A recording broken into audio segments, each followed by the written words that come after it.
Welcome to the DB&J Wrestling Podcast for April 1st, 2014. I'm your host, Turnbuckle Jim, and with me are... Cheers shot, Donnie. Fast Count Brian, and real quick, I want to apologize about missing last week, but we were preempted. I don't know if you guys watched it, but it was the Inside the Actor Studio with Hulk Hogan. It was Assault on Devil's Island 2, Assault on Your Intelligence. I don't know if you guys missed that, but it was very enthralling. I was going to say it was the Westminster Kennel Dog Show. Anyway, moving on. Tonight we have a pretty full show for everybody who listens to this. We're going to be doing the Raw from yesterday, March 31st, 2014. And then we're going to do our WrestleMania predictions. And then we're going to be doing WrestleMania 25, which is actually probably my favorite of the ones we watched so far. And then finally we're going to do our top 5 face and heel turns of all time. Should be a fun night, guys. You ready? Yeah, let's hit it. So, let's do it. Starting out, Raw from Monday. First segment was Undertaker, and have another confrontation with Brock Lesnar. Donnie, what are your thoughts? Finally, those guys actually hit each other. I mean, other than a pin through the hand. I thought it was really good. I still don't buy Brock as a believable threat to The Undertaker, so maybe they'll surprise me and actually have him win. But Taker has, I always thought he had underrated mic skills. He cut a pretty good promo.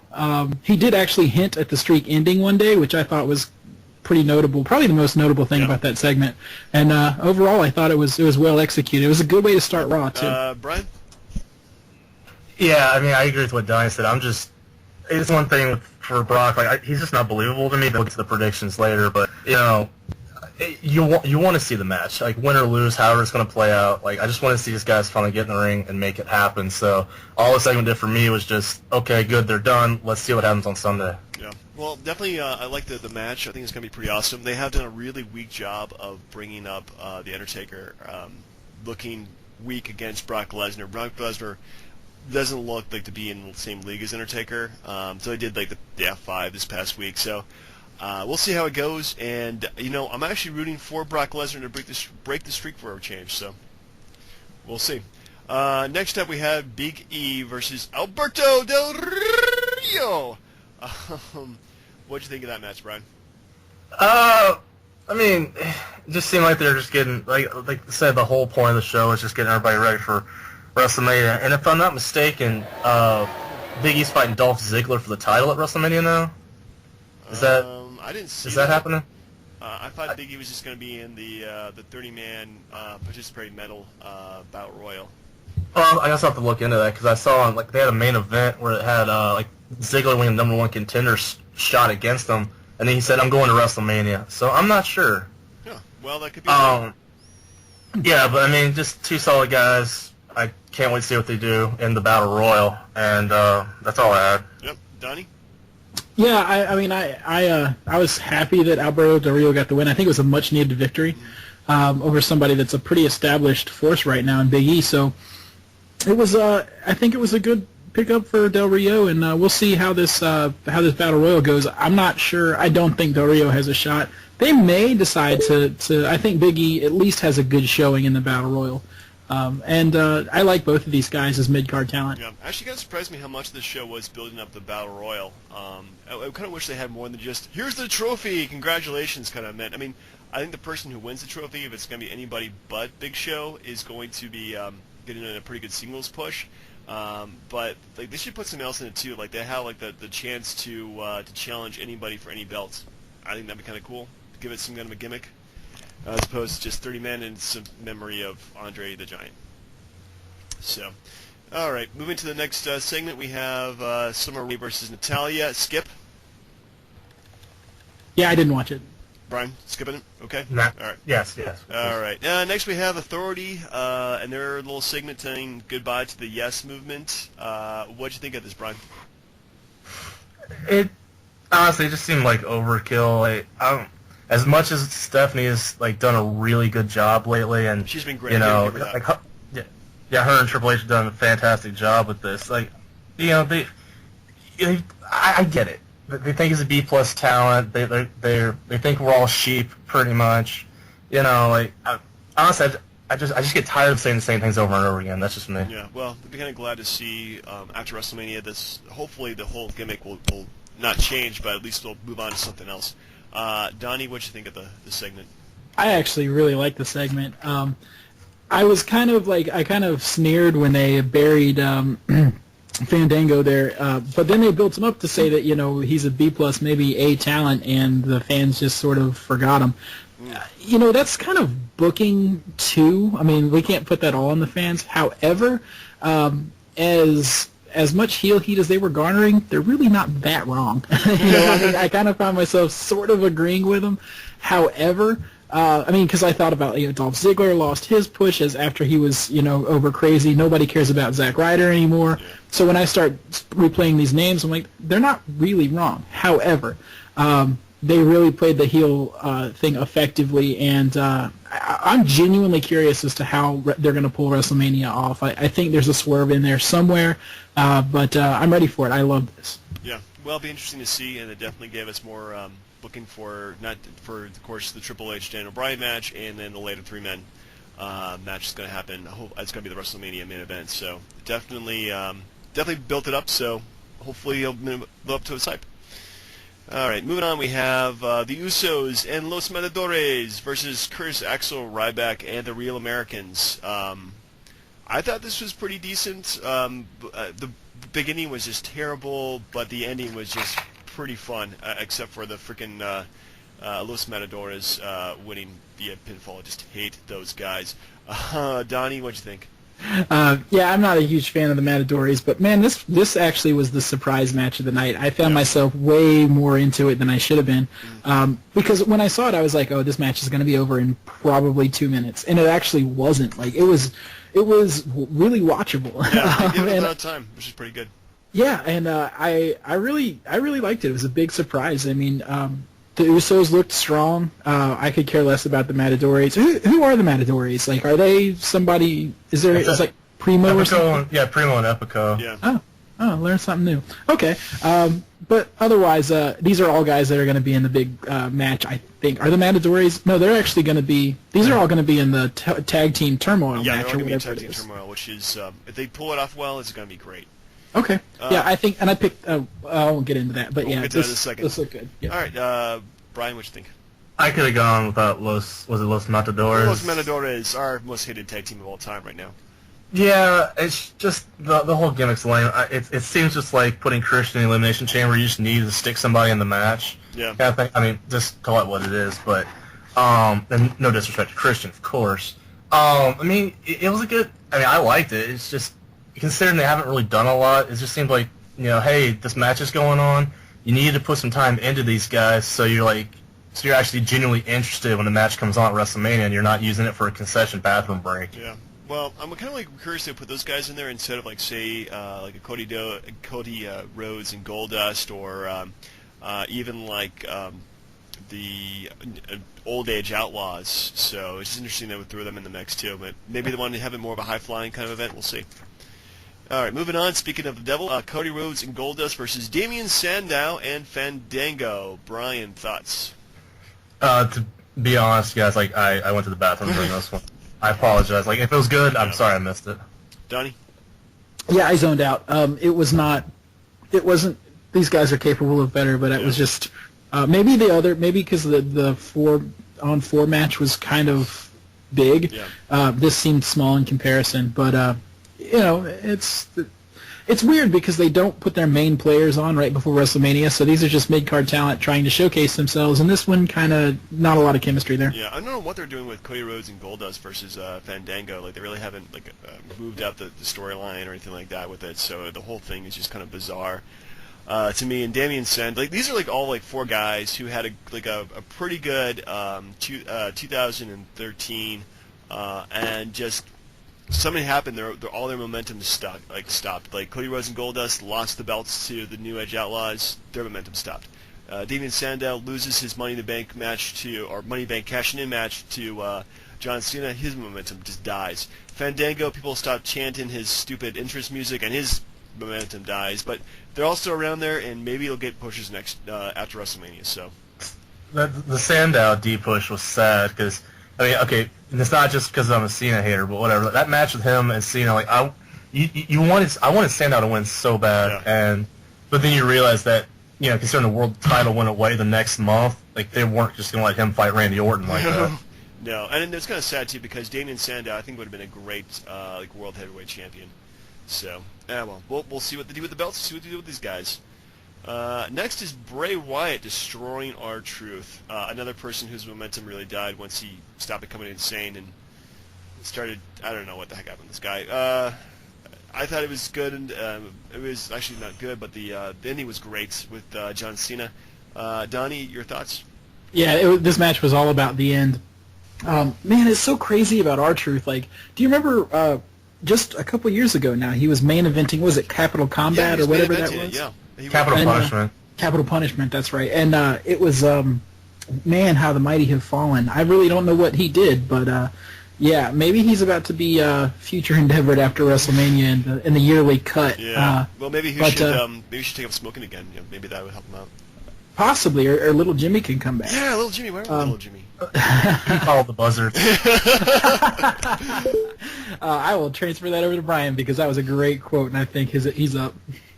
I mean, you feel bad for a guy like that for a squash, but you need somebody to make Bray look strong, and then the whole thing with Cena and the goat mask. I mean, I actually was cheered for that because I was actually really happy they let Cena get one over on him because it seemed like the build-up was just Bray breaking Cena down. Now it looks like, even though it's going to be an even match, it shows it on paper it's going to be really good. Yeah, actually, my favorite part was actually after this when Renee Young interviewed John Cena, and Cena just he probably gave the best promo he's given in 5 years, and it was quick, but it was intense, and the fans were booing him 5 seconds before were cheering him when he was done. It was so amazing. It was great.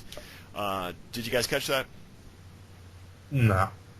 Yeah. No. Well, you guys, okay. Your homework is to watch that promo because actually it's surprisingly pretty good. Okay. Yeah, I'll check it out. It actually gave me some more heat. Speaking of heat, we have AJ Lee. She's gonna be gone by the time WrestleMania's over versus Naomi in a Lumberjill match, and so we're gonna skip that because it's not gonna be consequential. I'm kind of. That's how you know. That's how you know WrestleMania is coming up. Is that there's 2 Divas matches on Raw. Isn't it a 29 Diva Baroil, everyone you don't know plus the Total Divas show or something? I have no idea. 14. It's crazy. It's so stupid, and they're probably going. I don't know. The Divas division is just so weak right now. I don't even want to. I don't want to watch the match, but I will probably watch the match eventually. Just wait, because Lita's going into the Hall of Fame. She could get in the match, pull Swerve, win the title, and leave. That would be awesome. That would really, really be good. Well, we can always hope. Anyway, moving on, we have Roman Reigns versus, oh my God, it's Kane! And it was just another build-up match to the Shield versus Kane and the New Age Outlaws, which is, I think, probably one of the most bizarre bookings, well, one of the bizarre bookings I've been doing for WrestleMania. Brian, what'd you think? I've had, my off and on with Kane over the years, but, I just feel like Corporate Kane's nothing but a mid-card jobber to the stars. It's you feel bad for the guy. What with everything that happened during the match and after with everyone coming down, just beating up each other. You just gotta. I just feel bad for Kane. They're not making him look strong at all going to WrestleMania.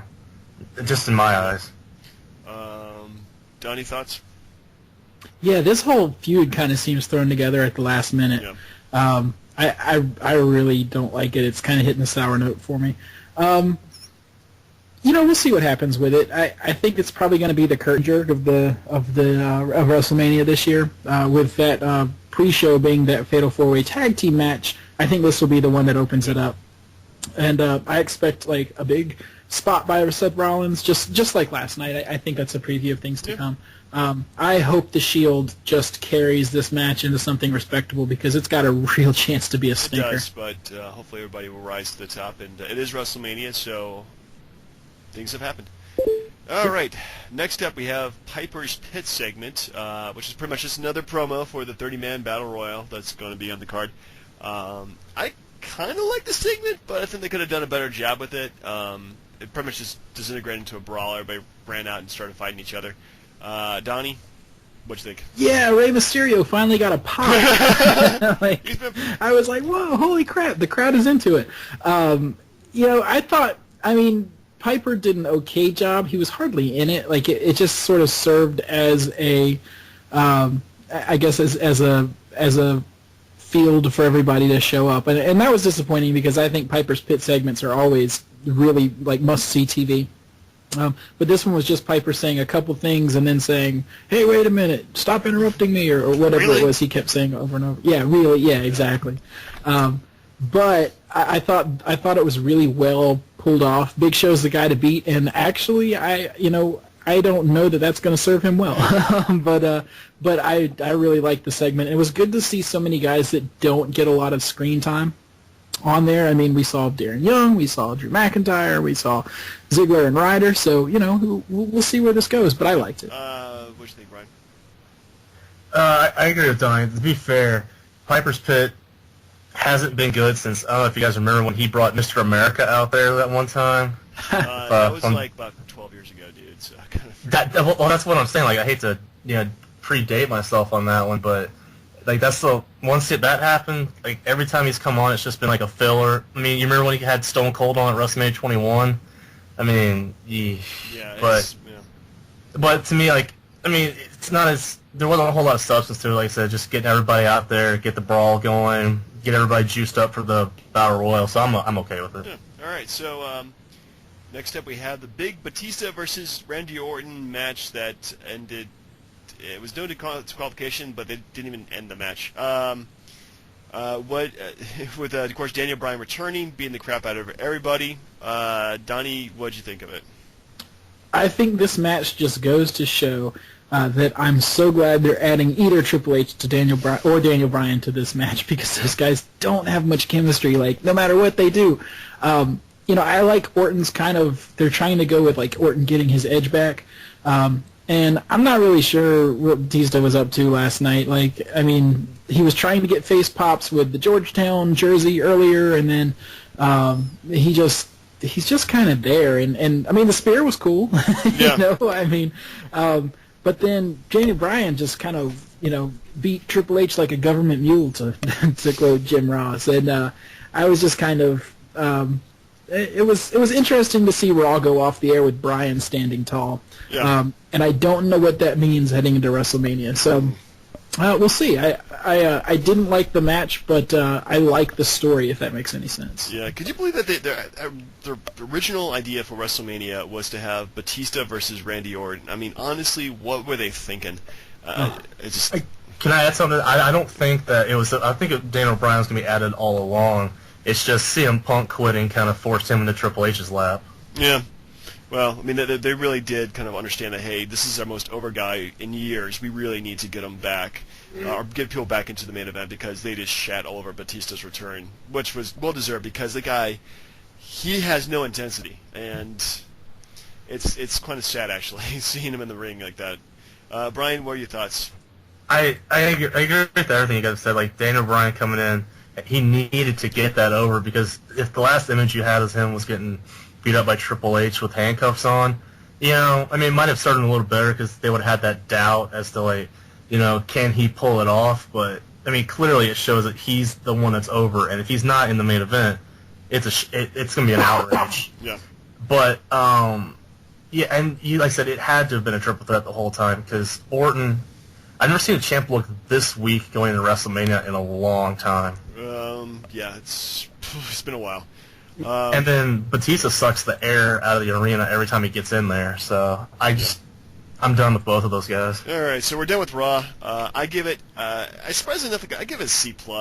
I think the Raw by itself was really just so much of a promo for WrestleMania 30 that I wouldn't even go back and watch it. It's just kind of that sad. Donnie, Brian, what'd you guys grade it?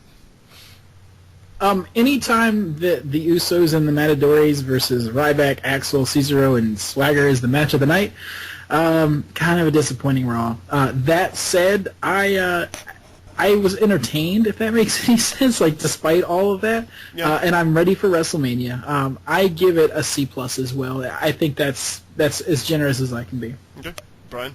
Same thing. Like basically, all I was doing was just like I like this like mental checklist. Like, okay, so that match is covered. That match is covered. They talked about that match, and basically they did a decent job of showing like, hey, these are the matches that you're going to be watching on Sunday. So I mean, I'm fine with that. It served its purpose. Okay. All right. Well, moving on. WrestleMania 30 predictions. Hopefully, I will get this right, and everybody else will be wrong. But we'll start with the pre-show, which is the tag team turmoil. The Usos versus Los Matadors versus Real Americans versus Ryback and Curtis Axel. What's your prediction, Donnie? I'm going to go with the Usos to retain here. I think it's going to be a great match, but I think it's going to come down between the Usos and the Real Americans, and we're finally going to see Cesaro and Swagger split. Okay. But we'll see. Brian? So, yeah, everything Donnie just said, like it's spot on. Usos retain. Okay. Well, I'm actually going to go with Real Americans. I think this is their time to shine, and their splitting was teased, but I think they should have a tag team run because they've been really that great as a team. So, we'll see. Wait till Sunday. All right. Next up, we would probably have the Shield versus Kane and the New Age Outlaws. Donnie? I think the Shield goes over, and I think they go over big.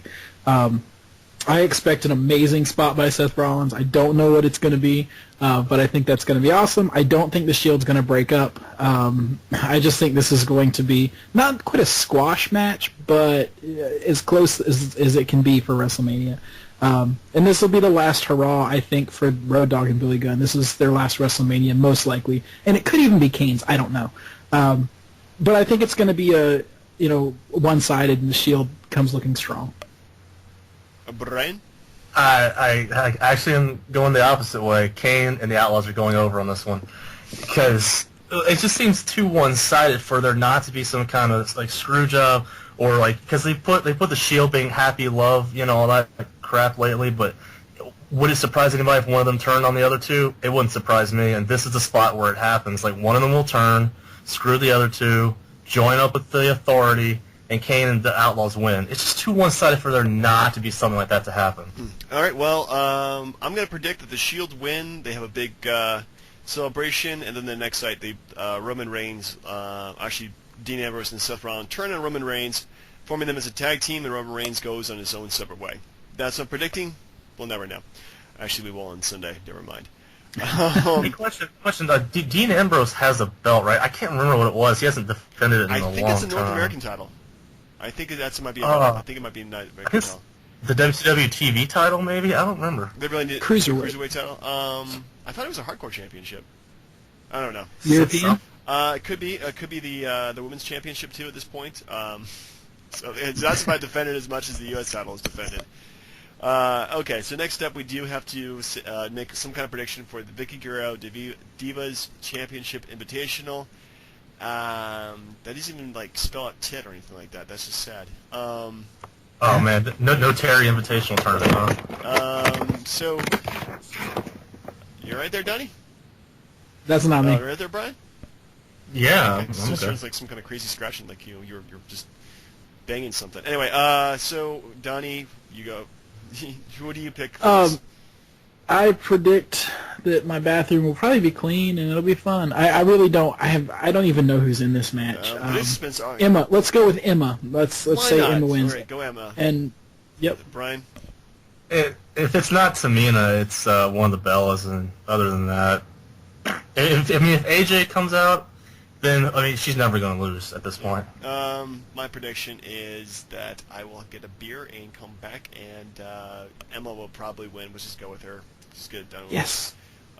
Summer Rae, come on. Summer Rae. All right, just as difficult, the Andre the Giant Memorial Battle Royal. I'm not going to even name all the participants for this one. Donnie, do you have a pick? Justin Gabriel. No, I guess I'm going to go with... I don't even know. It could go so many ways, but I'm going to go with a mystery guest because there's 27 people announced and there's 3 spots open. And I'm thinking it's going to be one of the mysteries. And I don't know who they're going to be. I guess we could prognosticate. Kevin Nash? Maybe it's that... The Bulgarian guy. Actually, you know what? That's a great idea. Alexander Rusev, I believe his name is. Yeah. So I think that's a good choice. Good call there, Donnie.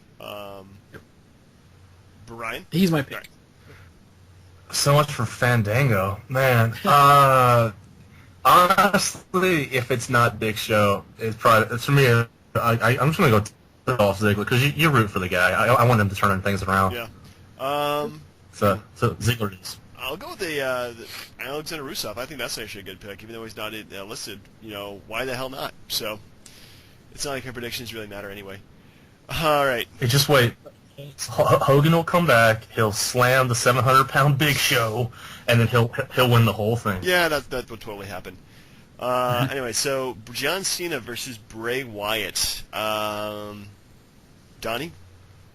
I'm gonna go with.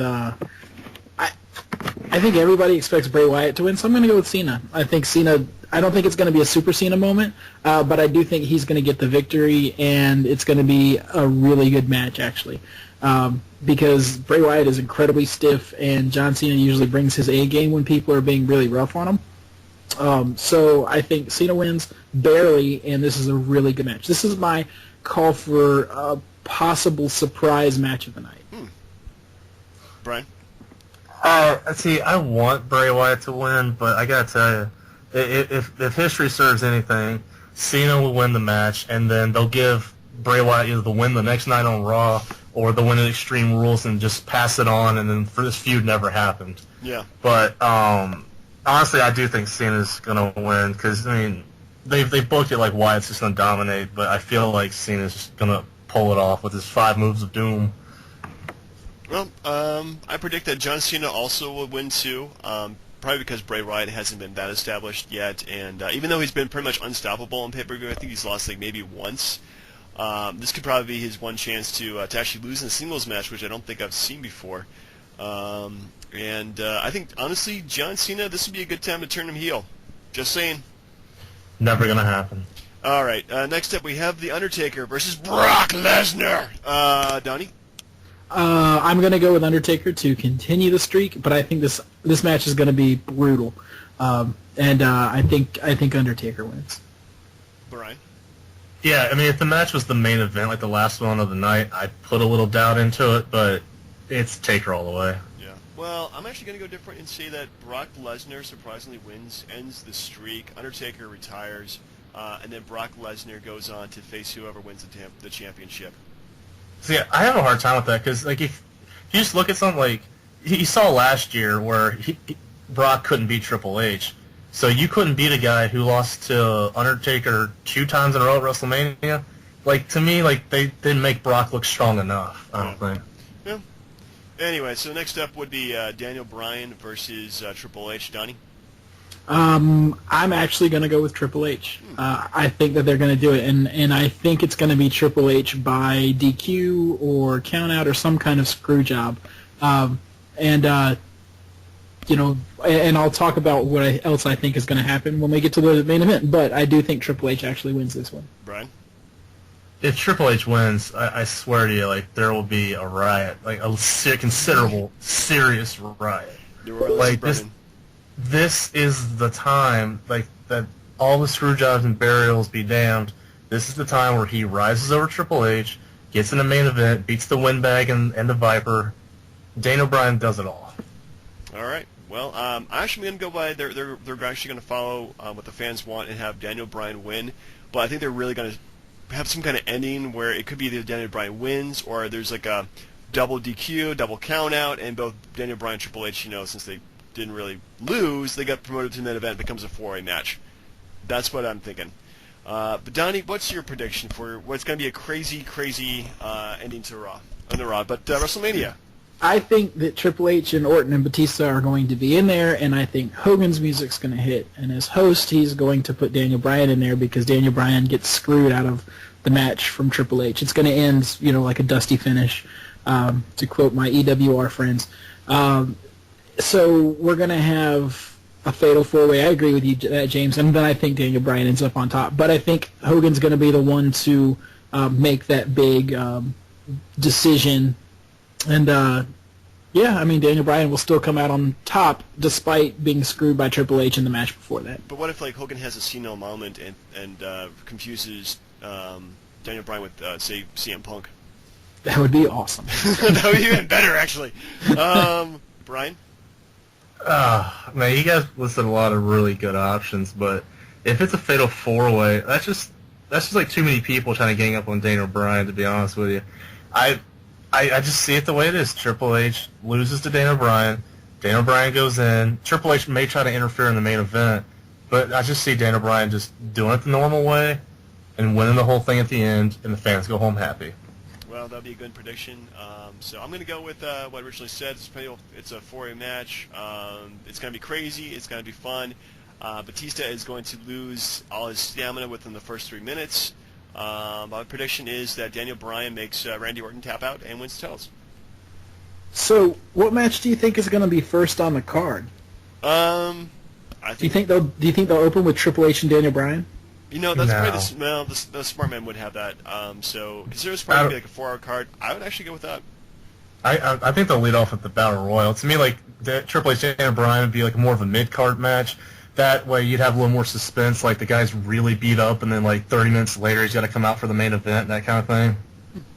Well, we'll just have to see. I think it's a great way to start the show would be Triple H versus Daniel Bryan, and then because it gives them that time to rest, and so they can have an excellent main event at the end. Because honestly, those are really the only two guys I want to see in the main event this year. And I'm so ready. Because like the entrances at WrestleMania are always awesome. So I can't wait to see what Triple H does, and if Daniel Bryan will get a cool entrance or the Shield. I mean, I just think that there's going to be some over the top moments this year, and they're saving something special for WrestleMania 30. I know they are. I don't know what it is, but I can't wait. All right. So, All right. Hey, quick question. What entrance does Cena get? Because he took a break last year. But he does something stupid every year. I'm sorry. And we'll get into it with the WrestleMania 25 with his entrance there. Well, I would like to see him going back to his original music and using the whole chain gang thing, but that's just me. All right. All right, so moving on, we have WrestleMania 25. Donnie, this is your pick for WrestleMania. Why don't you go ahead and start it? Yeah, WrestleMania 5 coming to you. 25. 25. You already yes. boshed it there. Way to go, Hulk Hogan. Wow, way to bring it back to the common denominator. That's Yes, What's that's the right. square root of 25? 5 WrestleManias ago. 5 Houston, 10 WrestleMania 5s. All right, go ahead. Houston, Texas, where to me all the best WrestleManias take place in Texas. It's a pretty good show, but we kick things off with a Money in the Bank ladder match, a gimmick match actually that I miss at WrestleMania, with CM Punk, Kane, Mark Henry, MVP, Shelton Benjamin, Kofi Kingston, Christian, and Finlay. And what I thought was an outstanding Money in the Bank ladder match. The CM Punk getting the win after having the two ladders next to each other, and some of the spots they pulled off, especially Kofi and Christian, really made this a cool match. And the fact that the big guys worked so well with the fast guys, I think, made this a well-rounded affair. Brian, what do you think? Yeah, I was a little surprised that Punk won, being as how he won it the year before. But when you look at everyone else in the match, you had to take a realistic look. Maybe the exception of Christian. Kofi wasn't ready. Shelton Benjamin's just the spot guy they throw in every Money in the Bank. So your really only options for winning was CM Punk, and he delivered, and he cashed in and won later on. So I was very impressed with the match. What stole it for me, to be honest, was Hornswoggle coming off the top rope and doing a dive onto everybody. I love that part. With a little mini ladder too. Can't beat it. That's awesome. James? I thought it was great. I think they had great diversity in terms of wrestlers and styles. So everybody pretty much had their minute or so of fame in that match. And it was long enough that it didn't feel like it just went on and on and on and on, but actually felt like they did a pretty good job of organizing chaos, essentially. So didn't have any particularly really favorite moments, except maybe I think when Shelton Benjamin did a move off of a ladder onto everybody on the floor, fell 20 feet. I thought that was pretty cool. But yeah, good job CM Punk winning two Money in the Bank ladder matches in a row. So yeah, I thought it was pretty good way to start the show. Yeah, What and followed was terrible though. Yeah, I was gonna say the all-star of the Money in the Bank ladder match to me is the ladder itself for being able to hold Mark Henry, because I was really wondering if that was a spot they were going to take, and it was pretty cool. Next up, we have the 25 Diva Battle Royal. Wait, but Donnie, what happened between that? Between this match and the 25 Diva Battle Royal. Yeah, what did happen? Jog my memory because it was 2 weeks Kid ago. Rock or something? Yeah, it was Kid Rock. Oh, yes, God, I erased that from my memory. One of the worst WrestleMania things of all time. That was a bad way to just like kill the crowd right there. It was so long. It just lasted forever. It's not as bad as Puffy last year. That made no sense whatsoever. Oh, but God. I'm hoping they don't have anything like that this year. But anyway, go on, Donnie. I'm sorry I interrupted you with a... No, I can't believe I actually forgot about Kid Rock, but I do think that my memory just blocked it out because it was so bad. If it wasn't for the search function on WWE Network to fast forward through this, I don't know that I would have made it the entire way through. Yeah, that was... bad. It drug on. It was just bad. And that leads into more bad, in my opinion, which was the 25 Diva Battle Royal to crown... Miss WrestleMania that was won by Santina Marella. At the time, Santino Marella was doing a gender bender gimmick, using Santina, and I thought this was atrocious. James, what do you think? Wait. You think seeing that Santina was actually Santino? Yeah, I know. Hey, wait, I know. Is this like everyone thinking Gregory Helms was the Hurricane? Because that confused me too. Well, that really did. Anyway, so yeah. Einhorn is Finkel, Finkel is Einhorn. Anyway, what I really thought about this match was it was just, man, talk about a bad way of throwing like every single diva in there and making some bad match. And were the rules over the top rope or just like throw them through a rope and down to the floor? Because I think that's what it turned into because it was just so bad. Yeah, I think it was just hit the floor and you're out. Yeah, it was pretty atrocious. And the fact that this match was just used to build up a wrestler I hate with a passion, yeah, it was, man. This is probably the lowest spot in the entire night, and so that's probably saying not much, but because there wasn't any other like really bad spots, but yeah, not good. It was good to see Molly Holly though. Brian, what do you think? I'll defend Santino on one thing. Nothing with this match. This match was atrocious and it made the Divas division the starting of making them look weak from that point on. But remember when he had the Intercontinental title and he had the Honka meter, and like each week he came out and was talking about like it was like 700 something days for matching Honky Tonk's record or something. Yes. That was fantastic. But other than that, he was straight garbage, and the whole event just made me feel bad for the Divas because they cringed when they went and got their paychecks at the end of the night. Yeah. So yeah, they deserve better than that. They do. They really do. I mean, because if you look at, I think a lot of the names were kind of crappy, but if you look at them, they had like Gail Kim on it. Mickey James. Maurice, Molly Victoria. Holly, even Tori Wilson and Victoria. Those ladies could actually wrestle. So. Yep. Sunny was on it, and she didn't look too cracked out. No. Once she got sober, she looked pretty good. Yep. Okay, well, after that, we turn into a highlight, in my opinion. Well, sort of. This was a mixed bag, and it was Chris Jericho against a 3-on-1 handicap match against Roddy Piper, Ricky Steamboat, and Jimmy Superfly Snuka, with Ric Flair in the corner and the wrestler Randy the Ram watching from the front row. Jimmy Snuka had no business in this match. No business in the match. It was painful to see him wrestle. I thought Piper did good considering Piper's... he had just beaten cancer at the time. So considering his limitations, I thought he did fine. And Ricky Steamboat stole the entire show. Awesome. Like, I was marking out like crazy. Brian, what'd you think? Yeah, it's going to sound crazy, and I hope I'll go over the line with this. So Piper beat cancer, but couldn't beat Mr. T. So Mr. T is therefore stronger than cancer? I don't know. Not the point. To tell you the truth, I really liked the match. And by the way, it represented all of our federations well because it did not have James's pick, Jericho. It had your pick, Steamboat, and it had my pick, Flair, being a corner man. Oh, yeah, okay. Little inside nugget for our historical fans there, last episode. Anyways, I mean, it served its purpose. Like, Jericho was just doing the whole, attacking veterans, saying that he's better than them. And, I mean, he beat all three of them, but really, they all did a great job except for Snuka. It looked like he had Alzheimer's. And Steamboat showed it because the next month, Steamboat and Jericho had their own one-on-one match, which was fantastic too, by the way. So I liked the whole thing all around, except Mickey Rourke, because he took, I don't know, it seemed like forever to get his ass up and get in the ring to punch Jericho. That took too long for me. Right, and if you remember correctly, they actually had originally tried to book Chris Jericho versus Mickey Rourke at WrestleMania, and Mickey Rourke's people wouldn't allow it because of the whole wrestling movie coming out, and it just never actually came to fruition. That's how this match sort of became a thing. James, what did you think? Well, I thought The Wrestler was probably like the most disappointing, not disappointing, but rather depressing movies I've ever seen in my entire life.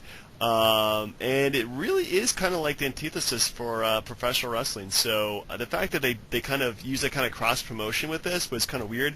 It was good to see Roddy Piper, Steamboat, and Snuka in the ring. Even though Snuka was like 65, Steamboat I think was in his mid-50s. Same with Roddy Piper. I like Chris Jericho, and I thought he made it entertaining, and he played the heel so well in this that it did make it feel really good. And it felt like, even though they lost, it did feel like a feel-good match for them. So yeah, I would say it was pretty good. I liked the match. Yeah, there's something about nostalgia at WrestleMania that it can't be understated, and that's what really this match brought. After this, we have a civil war, brother versus brother. Not quite the mega powers exploding, but Matt Hardy and Jeff Hardy. This is Matt Hardy version 1 versus Jeff Hardy, also known as Will-O-the-Wisp these days. Matt Hardy going over Jeff Hardy, which I thought was surprising. The match itself, even for an Extreme Rules match, these guys, even though they're brothers, and even though they're a great tag team, I didn't think they had a great chemistry in the ring. It was a decent match, though. James, what'd you think? Ironically enough, I think their styles are just too much the same to put on a really good match. I was kind of surprised how the match was both brutal and boring at the same time. And I completely forgot that both these guys were still around in 2009 anyway. So this is kind of a surprise for me. I never was a big Jeff Hardy fan. My guy was kind of Matt Hardy because I loved Matt Hardy version 1. I mean, remember Matt Facts? I mean, that was great. Yeah. Matt loves mayonnaise. Why not? I loved his interest and everything like that. I really thought he was the guy they should have put over. But I think overall, yeah, it was consider that Jeff Hardy's dog was murdered by Matt Hardy. Allegedly. Wow. I'm sure the dog is alive and well. But I thought it was not a great match. Huh. You didn't like that final? Was it a twist of fate on the steel chair? Like, I thought that was pretty brutal. Okay, that was pretty brutal, but I think overall it was too much of a spot fest anyway, and this spot fest get boring for me. I agree. Brian, what did you think? Yeah, I was just surprised that Matt Hardy won, to be honest, because Jeff Hardy was crazy over at the time. Even though I guess he was like a 2-strike guy on the drug suspension thing, but like he came back and beat Undertaker, beat Triple H, won the title, got screwed out of the title, and then gets Matt Hardy at WrestleMania as a reward. But honestly, I liked the match a lot. I was surprised Matt got over, but I'd already seen this before because they had done this on a pay-per-view like years before that. So I mean, it wasn't anything new, but I mean, it served its purpose. I liked it, and they had to do an Extreme Rules match because otherwise, it probably would have stunk the joint out. Yeah, I agree. I think it was a decent place on the card. After the sort of Mickey Rourke segment kind of confused the audience because it wasn't real great, well executed. This match kind of came along, and I think James put it the best. It was a big spot fest. Yeah. After that, we will probably spend more time talking about this match than it actually was. And go. In length. Yes, exactly, and there's not a lot to say about it anyways. Rey Mysterio beats John Layfield, JBL, really quickly, and JBL just quits. And that's pretty much the whole match. Brian, what you think? I think we should have as long to talk about as the match lasted. Now, just kidding aside, this is the end of JBL's second run, because I'm not thinking he had a back injury and had to retire. Sorry, my bad. No, I just felt bad for the guy. I mean, I had hoped more from JBL than just losing 8 seconds, because if you're just going to do that, you should just handed the belt over. I mean, I don't like the last image of JBL in the ring being that. That's just me. Yeah, he really looked bad and out of shape, so, it was probably time, but at the same time, go out like that was crazy. James, what'd you think? Yeah, I kind of felt that it was this being the last hurrah for Bradshaw or JBL. I think this was kind of a crap way to go out. But then again, he really is like the guy who will play up the comedy of being heel. So it seems like his kind of shtick to lose on that kind of note would be maybe even better for a guy like him. Yeah, I think the only thing anything that really lost in the match was the Intercontinental title. Yeah, the one thing that's lost is like, I got the match on the network right now. Like the referee pushed him away from Mysterio, and like he basically put his hand in JBL's chest, and it looked like he was cupping his boobs twice. Those are epic wrestler man boobs. I'm just saying. Right. Yeah. He belonged in the Divas match. So next up, we have, in my opinion, the greatest match in wrestling history. The reason that I watch wrestling, Undertaker versus Shawn Michaels. Now, I had forgotten the entrance of this one with Undertaker coming from hell and Shawn Michaels descending from heaven, and that was a little over the top. But what took place after that was, to me, it's my favorite match of all time. I don't know what more to say about it than I've already said in previous podcasts, so I'll just go ahead and hand this one off to James and tell me what you think. Ooh, man, it's been a while since I saw this match, but yeah, I thought the match actually kind of had about 3 different phases to it. The opening one being them in the ring fighting each other, going for various kind of rest holds. I thought that was pretty good. Then they go to the outside and they hit the ref, and so that kind of buys them more time. And then finally, they're hitting every single finishing move they have, and it's cool because they actually have a variety of finishing moves. I think the Undertaker has about 4 or 5 he can actually use in the match, and he's got the choke slam, he's got the tombstone pile driver, he has the power bomb, he has the Hell's Gate. So he's got 4 moves he can do, and he does every single one of them. And Shawn Michaels kicks out every single one, and Shawn Michaels hits 5 super kicks to the Undertaker. This just kind of felt like this was 2 legends wrestling in the ring. I mean, it felt exactly what it should have been. So the only problem I had with the match, and this is really not saying anything from the match itself, but I think it would have been more up in my book if there's more drama behind it, other than let's just go ahead and wrestle. You're hell, I'm heaven. It's just big. It did feel like the streak was more important than actually telling a good story behind the streak. So. But anyway, I did think this was a great match. Probably, top 5 overall. Right, that's great. Brian, what was your opinion on this one? Other than CM Punk last year, this is the last realistic opportunity I thought that the streak could have ended. Because HBK is obviously built up there. He's the main eventer, Mr. Wrestlemania, and this was the chance to end the streak, and it didn't happen. But overall, there's not a whole lot you can say bad about the matches. They delivered in the ring. It was a good match for as long as it lasted. And, if you can sit through a long match, this is the one to sit through because it's that good.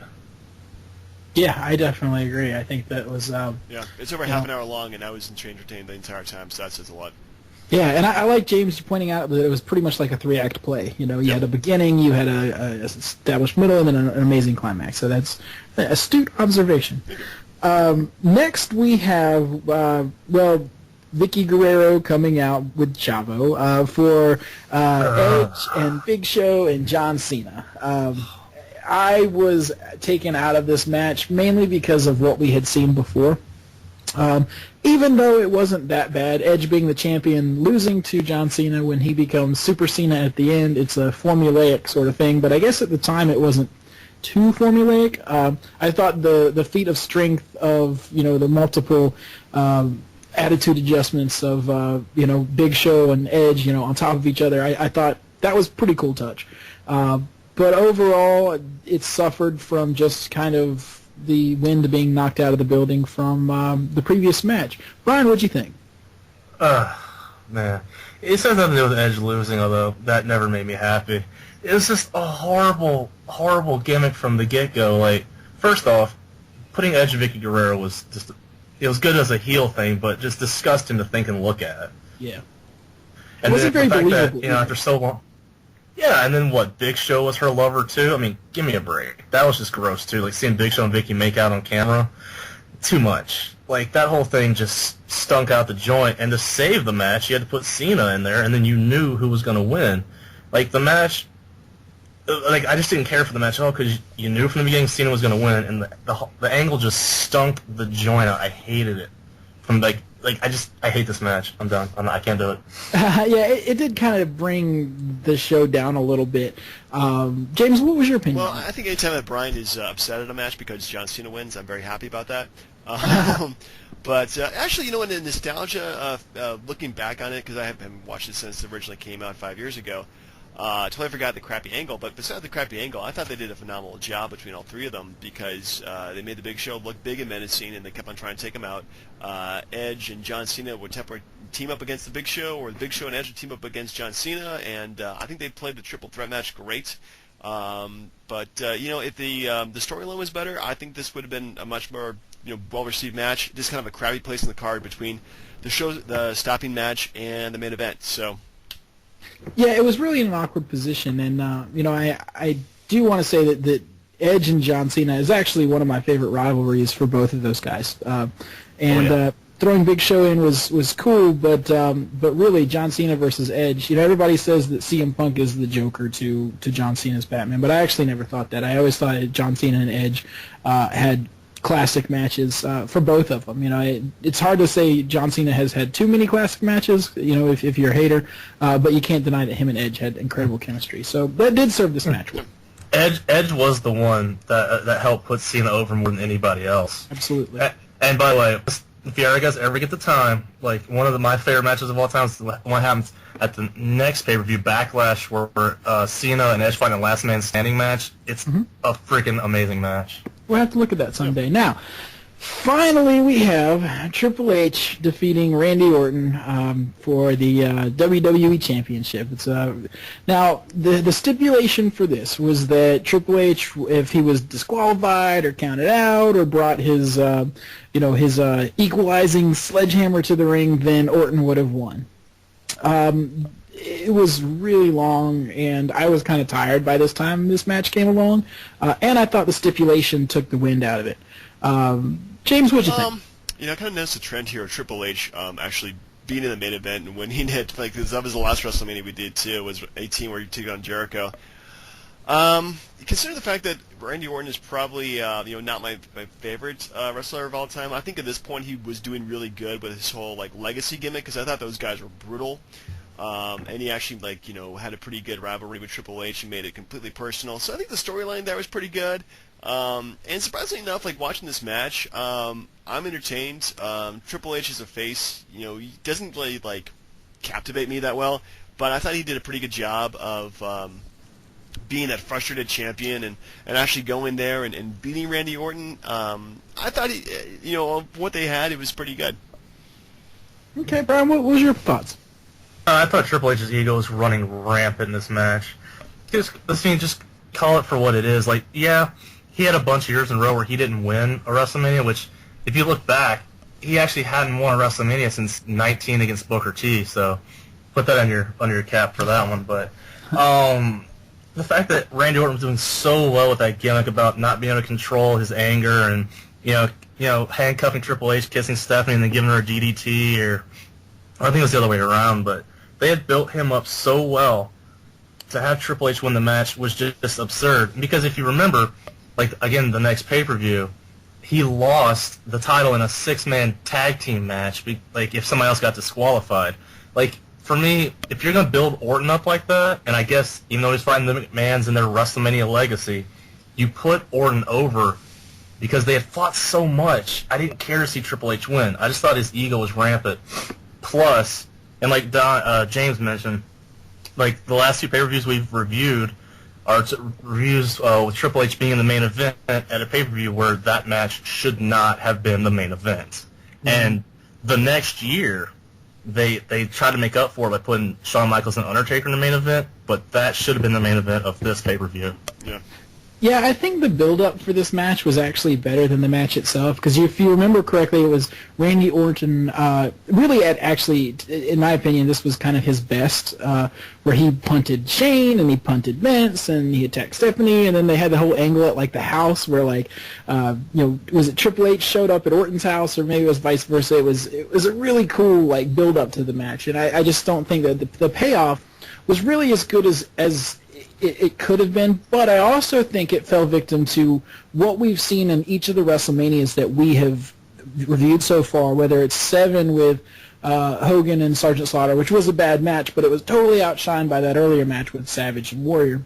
And then in WrestleMania X7, it was X7 or X8? X8, yeah, with Hogan and The Rock, like just such a huge spectacle. By the time we got to the end, it was like, it just kind of took the wind out of it. And I think the same thing happened here, where these huge undercard matches happen, and it takes the wind out of the main event because the crowd is tired and just can't hold a candle to it. Will that happen this year? I don't know.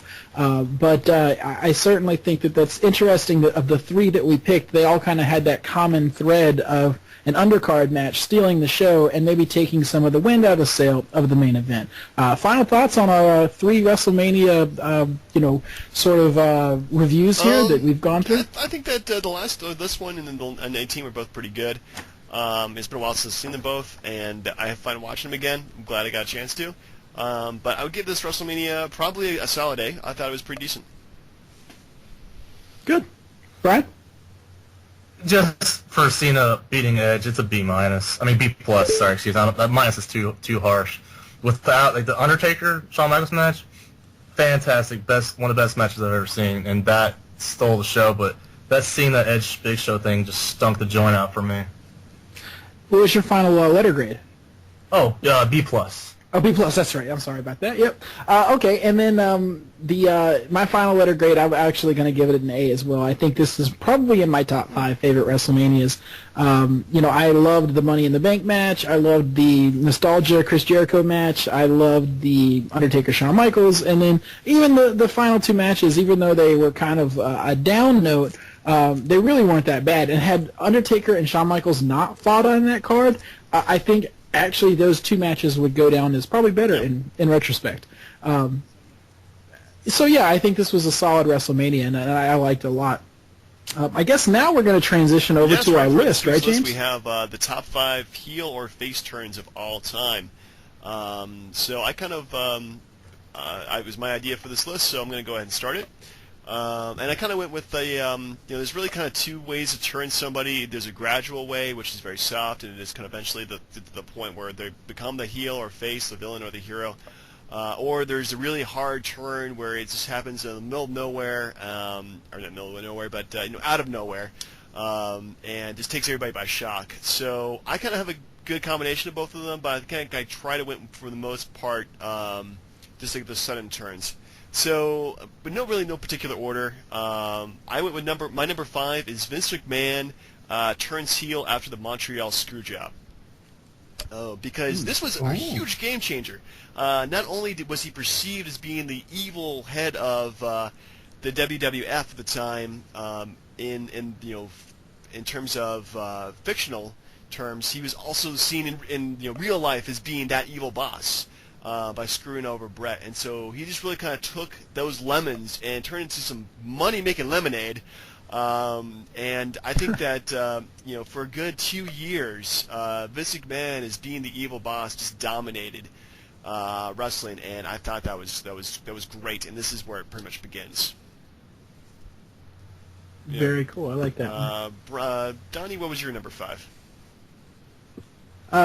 My number 5 is my list was basically just on knockout moments. I just went for what I remember in my life were moments that stuck out as great. And the first one, my number 5, there was a big feud in the early '90s of Macho Man and Jake the Snake, and at the time, The Undertaker was the heel to beat. He was unstoppable, and he just ran over everything, and he was evil and dark and had no heart until this moment.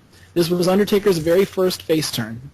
And Elizabeth was coming to the back after a match, and Jake the Snake had a chair at the gorilla position. He was ready to smash. Just as soon as he raises that chair, behind him, The Undertaker appears and takes the chair out of Jake Roberts' hand. And it was Undertaker's first face turn. The dead man's heart started beating, and he was human. And I just love this because I love Undertaker as a face. I love him as a heel. But this moment it just stands out to me as one of the best moments, one of the best face turns, especially for The Undertaker. Cool. Brian, number 5? Yeah, you know what he got rewarded with? A Giant Gonzalez the next year. I'm just saying. Well. And to be fair, one of the best moments of the thing Donnie just said was when like Elizabeth opened up the gift and the snake just pops out. Yes. That was phenomenal. Like, and I agree with the whole thing about the mark out moments, but like I remember like when I was a kid, I was really heavy into WCW, so like, you know, if there was any time with something that was on that just made me like, you know, freaking just jump out of my skin and call like my friends about it, it was this thing, and surprise, surprise, you're not gonna see this one coming. Number 5 for me is Scott Steiner turning on his brother and joining the NWO in '98. Because they had built up the Steiners against the Outsiders for a good year and a half, where like constant screw jobs, like the Steiners win and then have to like give the belts over the next night, or just whatever, like whatever they could do to screw the Steiners, they did. But they had really good matches the entire year, and then they have that last match, and then Rick goes under Scott, and then Scott just hits him with like a little sledgehammer move in the back of the neck, and then he just turns and gives the belts over to the Hall and Nash. Like, I freaking lost it. I was like, I couldn't believe it. And then he turned into Big Papa Pump the next night. So I mean, it was his push in the singles career, and like I was like, I couldn't believe that it happened. To be honest with you. Well. I like that choice. Yeah, good choice. All right, well, actually, you know what? Because we pretty much watch the same thing, which is professional wrestling. We kind of have similarities in our list. And my number 4 was The Undertaker turning on Jake the Snake Roberts. Yeah, again, it was pretty cool seeing him as the good guy after a while. So it's cool seeing like the especially evil, terrible characters, and they end up turning into being like the best guys in the world. So Undertaker was probably a face for, oh my goodness, till I think Ministry of Darkness at this point. So yeah. He had almost like a decade of being like the top face pretty much in the WWF. So. Which is interesting because if you remember, like a year before that, like he tried to kill the Ultimate Warrior by locking him in an airtight coffin. Yeah. So it just goes to show things change. Things do change, you never know. I'm pretty sure that his actual list of crimes is well outweighed by his list of good things he's done in life. So Go figure. Donnie, what was your number 4? This is sort of I guess it's a face turn. I mean, yeah, it is. WrestleMania 7 that we reviewed, when the Macho Man lost to the Warrior and his whole career was over, and turning to Elizabeth and, his lifelong love, and, he had lost everything, yet he regained what mattered most. And I thought that was a beautiful, poetic moment, as beautiful as wrestling can be. And Macho King going to Macho Man again, I thought was a really special moment. And so that's my number 4. No, tear my eye, man. I know. Brian, number 4? My number 4 has something to do with WrestleMania 25 that we just did, and it was Matt Hardy turning on his brother at the Royal Rumble that year. Because Jeff Hardy finally got to the top of the mountain, he finally won the WWE title. He was defending it against Edge. And then, they have a really good match, and then Matt Hardy shows up, and you're thinking, okay, at the past that they had, Edge taking Lita from Matt Hardy, he was out there to help his brother, hits Jeff Hardy with the steel chair, gives Edge the belt, and then says that he was jealous of Jeff and that Jeff had the better career, and it set up that match. But Jeff was so over that this made Matt Hardy such, to me, an incredible heel that they did nothing with. But just seeing him turn on his brother and help the guy who stole his girlfriend, I never saw that coming. Cool. Interesting. All right, so my number 3 was also brother versus brother with Owen Hart turning on Bret Hart. I thought this was a great turn for Owen, who had always lived under the shadow of his brother, and by coming to the other side of the coin pre-WrestleMania 10 and just taking that whole evil, goofy villain character and just running with it, I think he had a lot more success than if he had stayed good old Owen Hart's, the high flyer crap, whatever he was doing before then. So I think this is pretty much a good example of using the face turn, or the heel turn in this case, to Wrestler's advantage. So, Donnie, you're number 3? It was probably one of the bigger face turns in wrestling history. But only comes in at number 3 on my list, and that is Hulk Hogan becoming the mystery third partner and joining the NWO. The reason this wasn't higher is, and it always has bothered me, that Bobby the Brain Heenan, as much as I loved him, totally telegraphed it. when Hogan came out and everybody's like, oh my gosh, Hogan's coming down to save WCW, and then Bobby the Brain goes, yeah, but whose side is he on? It's like just introducing that doubt, sort of. I mean, yes, it was huge and historic, but just that part just bothers me, so I can't put it any higher than that. However, this was a great, this is great, and this was the formation from the evolution of the Outsiders into the NWO was this moment, and that's a huge part. So I think that's my number 3. Brian? Did you know that that like Bischoff said that he didn't tell any of the announcers that Hogan's going to be the guy to come out there and be the third guy, so that their reactions through the whole match was completely natural. Like, it wasn't scripted at all. Oh, wow. That seems like that was very Brain. That was Bobby awesome. the Brain Heenan kind of line too. Yeah, since he hated Hogan anyway, Yeah. so like that, you could have suspended that for what it was. Mhm.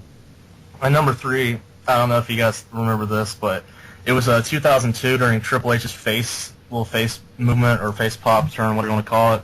And Shawn Michaels, they had just canceled the NWO and that horrible thing that they had at the end of the NWO. Yeah. And so like Triple H comes into Michaels' locker room, gives him a bag with a DX shirt. And he's like, "You serious?" So like they go out to the ring, and like they do the whole DX like reunion, and then right as they're about to say the 2 famous words, Triple H turns over to Michaels, gives him the pedigree, and it sets up the match for Michaels to return at SummerSlam. Like it made Triple H an instant heel again, which I like him better as a heel than a face, and it brought HBK back into the spotlight for that fantastic match that they had. So I like that moment for what it was. Interesting. Well, that's actually a pretty good choice. All right, so my number 2 choice of all time is actually Macho Man's first face turn. After being pretty much the abusive boyfriend to Miss Elizabeth for a good while there. He started to be a fan favorite, and eventually when he's getting beaten down on Saturday night's main event, Miss Elizabeth runs back into the ring and out comes Hulk Hogan in the prime of his life, going out and saving the Macho Man, starting pretty much the Mega Powers at that point. It was before WrestleMania 4. And actually I only saw that for the first time like on the Saturday Night's Main Event DVD collection. I thought like that is a really cool moment, and because Macho Man was pretty much the CM Punk of his day. He was going between turning from major heel to major face, and just had that kind of style to him. So I thought that was a really cool mark-up moment. And having been watching wrestling 3 years early, or 2 years before I got into it, I would have been really into that. Donnie, your number 2. Number 2, before I get to number 2, the Macho Man conversation has made me remember that tonight was April Fool's. We were supposed to do the entire show in characters. I guess we blew that one. Dang it. Well, maybe I even next thought about year. that too, but it's hard talking like Dusty Rhodes the entire time. It certainly is. Macho Man, your thoughts on that? In peace. I get that. Welcome back to the mothership. And turning some wild matches into a Slabanaka here. Oh man, I couldn't do that. Honestly, I couldn't do that. I think we just gave our fans, our 2 of them, a bathroom break. You're welcome. You are so welcome. And now where were we? I'm totally lost. Speaking of actually bathroom breaks, here's number 2. Here's Whoa. This is a great face turn. My favorite face turn of all time, which kind of telegraphs that my first one's a heel turn, but favorite face turn of all time, Yokozuna tearing through everybody. Nobody can even slam the guy until they're on an aircraft carrier, and a helicopter lands, and the narcissist Lex Luger is wearing American flag pants, and he runs through the crowd, and everybody's like, what is going on? And he goes in, and he picks up Yokozuna, and he slams him, turning him from a mid-card heel into a main event face. The Lex Express movement, now everything petered out, and the whole thing ended up being terrible. However, that moment was awesome, and it's a formative moment in my wrestling memories. And I just thought this was executed so well. Nobody saw it coming, and it was fantastic. Wow, I totally forgot about that. Well, I forgot about the Lights Express, but I do remember that, and that was pretty damn cool. Brian, number 2. Just that, I thought they just forced Lex Luger down everyone's throat like that. Like, he just came out of nowhere and slammed him. And basically just because what? Because Hogan left the company, they needed another, like, patriotic red, white, and blue face? Pretty much. Yeah, because we hate Japan. Yeah, Stupid efficient cars. Yeah, and how dare they use a Samoan to be a Japanese wrestler. But no, honestly, my number 2 is going back to Savage, is like the whole heel turn he had to go into WrestleMania 5, which turned into being the Macho King, because they had the whole coronation where like DiBiase crowns him as Macho King, and then he goes on to have really great matches like that are just unnoticed because, and I mean, okay, except for that he had to team up with Zeus to fight Hogan and Beefcake. That was really bad. No holds barred. Oh. Yep, free plug for a movie, just like the wrestler in WrestleMania 25, right? But yeah, like I thought, like turning Savage from being the Macho Man into breaking up the Mega Powers, and then just like his heel turn all the way, even through WrestleMania 6 when he teamed up with Sherry for the first mixed tag match against what was it, Sapphire and Dusty Rhodes? Sapphire and Dusty Rhodes, yes. It was very very sad match there because Sapphire she stole the stove from Dusty Rhodes. Yeah, and then she left him to go to DiBiase later on. But anyways, like I just really enjoyed seeing him go like, "Oh yeah, the Macho King." Like I just love that whole gimmick that he had, where like they had so many kings in the WWF, but like what Harley Race, like Hacksaw Doug and Haku, like King Mabel. Yeah, that was like Men on a Mission. But no, yeah, Savage with his Macho King gimmick, I loved it to death. Nice. All right, yeah, I did miss the Macho Man. In fact, when I came in, our Macho King, when I first came into wrestling, it was the Macho King, and so it's kind of weird watching, going back, and like, he was a good guy. He teamed with Hulk Hogan.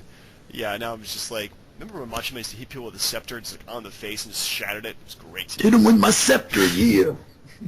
That was a good one. Very nice. Yeah, that was pretty good. All right, next up, my number 1, which is actually Donnie's number 3, go figure, was Hulk Hogan turning on pretty much the entire world, because I thought that this pretty much reinvigorated his career, totally made him relevant again, and just everybody just hated that guy, and he played the heel so well too afterwards too. It was great.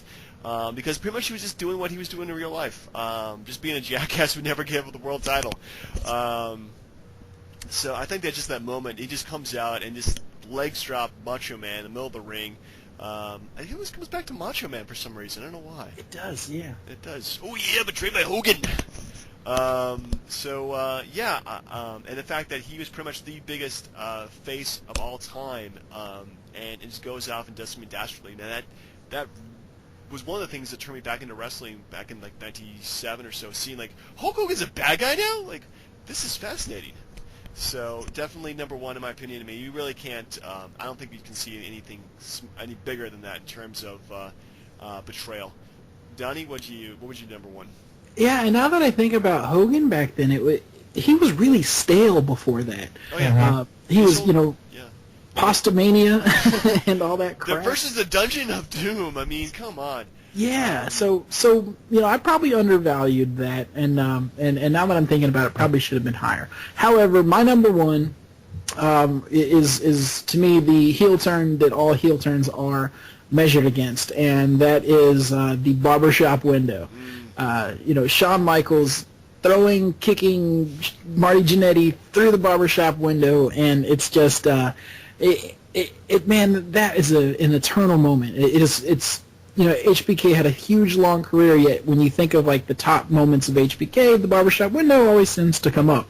It was great, and I think it's one of those that if you're alive during that time period, you remember this moment, even though it was a 5-minute segment on Superstars on a Saturday morning. So this is my number 1, sort of out of nowhere, I think. Maybe it should have been Macho Man because he's been so on our list so much. But this is my favorite heel turn, and it showed a new side of Shawn Michaels and really launched his singles career. Definitely. Ryan? Yeah. Quick question. Back to James's number 1. Do you think it would have been as big of a launch if Sting had joined the NWO instead of Hogan, like they were trying to do? I don't think it would have been because he had all the WWF fans from the back in the day. And Sting, Sting was pretty big in WCW, but Hogan was big to WWF fans and WCW fans at this point. So I think that it would have been big, but not as big if it wasn't Hulk Hogan. The fans just needed an actual reason to hate him, besides the fact that his act was getting stale. Yeah. I got you. To go along with Donnie here, mine is sort of like, what goes around comes around. 2008. Jericho has Shawn Michaels on the highlight reel, and like he takes Shawn Michaels and puts his head through the Geritron 5000, which is like an exact play off what he did to Marty Jannetty, which set up one of my favorite feuds ever, which was HBK and Jericho for that year, because it played out with like some incredible matches. They had a No Mercy ladder match for the title that was out freaking standing, and just seeing basically Shawn Michaels get his again he's come up and it's like he got what he did to someone else. That set up one of the best feuds I've ever seen, and it got Jericho from being Y2J, which got stale at the time, to being that super mega heel that only cared about himself and was just basically trying to end Shawn Michaels' career. I absolutely loved that heel turn that he did in 2008. Loved it. I think definitely great lists all around, and everybody did a pretty fantastic job of coming up with them. And there wasn't too many over, except for me and Donnie a couple of times there, but for different reasons, I guess. So. Yeah. I tried to avoid the Hogan thing and HBK are like really important, but I was just trying to like go against the grain and see what else was out there. I liked your list a lot. It was a good list. I think it was very, very well done, very well researched. So next week we are doing, what I'd like to do is go back to do our Attitude Era retrospective, and actually do like the next two pay-per-views after that WrestleMania. So that would be In Your House 14 and In Your House 15, Revenge of Taker, and whatever the crap In Your House 15 was. I totally forget what that's supposed to be. Well, question: would you want to do WrestleMania 30 because it's right after that? Yeah, well, I mean, that's kind of hard to say. I would like to do WrestleMania 30. So okay, let's just do WrestleMania 30, sure. And then we'll do In Your House is the week after that, because I think WrestleMania 30 we're probably going to be talking about that for quite a while. And plus the night after, which is always a great yeah. round. Oh my goodness, yeah, that's definitely the season begins on Raw after WrestleMania. And then we're also doing for the list. Speaking of WrestleManias, Brian. Yes. And I sent this guys to you before, but we'll do a bracket thing, which is actually still relevant because the women's championship or women's title is that same night. So I'm sure UConn's going to be doing what they usually do, but not the point. Forgive me for the women's basketball reference on a wrestling podcast. I apologize. But yes, it's going to be a breakdown. Like it's going to be a bracket-style breakdown. We're just going to go through two WrestleManias against each other, see which ones you guys like based on the matches on the card, how you liked it overall, and then we'll come down to what we all can have a general consensus of is the best WrestleMania that we think that has ever happened. Well, that's definitely the ultimate WrestleMania list right there. So yeah, looking forward to it. All right, guys, good show. Nobody was stabbed, nobody was shot, so pretty good. We did not use the voices though, but maybe next year if we're still around doing this, we can definitely do the voices again, or at least try to. I mean, we'll dub it in. It's fine. All right. Okay, let's go back to minute 1 and redo the entire thing. Oh my goodness, I'm not doing anything for the next hour and so many minutes, am I? All right. Well, anyway, so this has been DB&J Wrestling Podcast. I'm your host, Turnbuckle Jim. Chair Shot Donnie from Raleigh, North Carolina. Subscribe, tell your friends. Let's get this thing going. Fast Count Brian, and a really quick shout out to our good friend, and he just got this nickname yesterday, Commissioner Travis, who helps us put this thing on iTunes. All right, everybody, have a good night. Night.